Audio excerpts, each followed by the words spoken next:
Well, just before you go, Peggy, a quick word on the nomination or the intended nomination of Robert Kennedy, the son of the assassinated 1968 Democratic candidate, Robert Kennedy. What kind of traction has that got? Well, the Democrats' heads are spinning over it because he just announced and he's already polling at almost 20%. So against an incumbent president, it shows that a good population of the Democrats want a different Democrat to run and win in the future. So I think he's a real threat and somebody to watch. And I think that people are very worried, probably justifiably, about him jumping into this race. Yes, I mean, the Uncle Ted Kennedy unsuccessfully attempted to topple President Jimmy Carter in 1980, and that led to your man, Ronald Reagan, winning a landslide victory.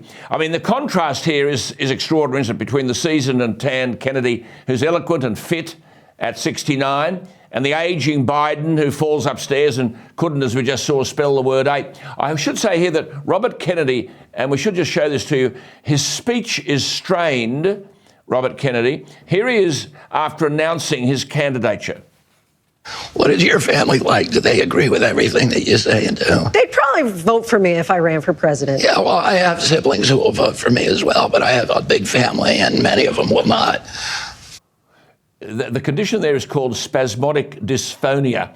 It's a condition that affects the voice box. It's not life-threatening. His cousin Caroline Kennedy is the daughter of President Kennedy, and she's now the US ambassador to Australia. This man, Robert F. Kennedy Jr., as I said, is the son of Robert Kennedy, who was seeking the Democratic nomination for the 1968 presidential election. And he just won the California primary against all odds, and then he was assassinated. Just quickly, Peggy, finally, Kennedy's against the war in Ukraine, even though his son is serving there voluntarily. He says it's not in America's national interest to do something that could involve America in a nuclear exchange.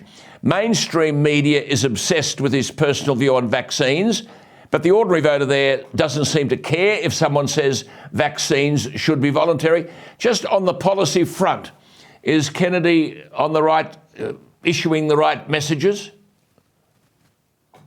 Well, he's certainly out of step with the progressive left, but I think there's a lot more moderate Democrats that probably would relate to him. And I think they are fearing him because, to your point, he actually gave an interview with ABC News last week that was talking about these vaccine mandates and how he was against it.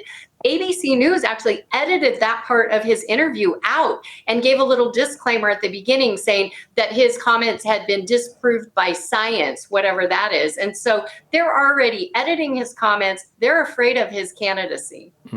Interesting stuff. Look, we'll leave it there. We'll talk to you next week. I think this Robert Kennedy determination to offer himself as the Democratic candidate needs some very serious thought. As I said earlier, how do we know that Joe Biden will get to next November? Great to talk to you, Peggy, and we'll talk again next week.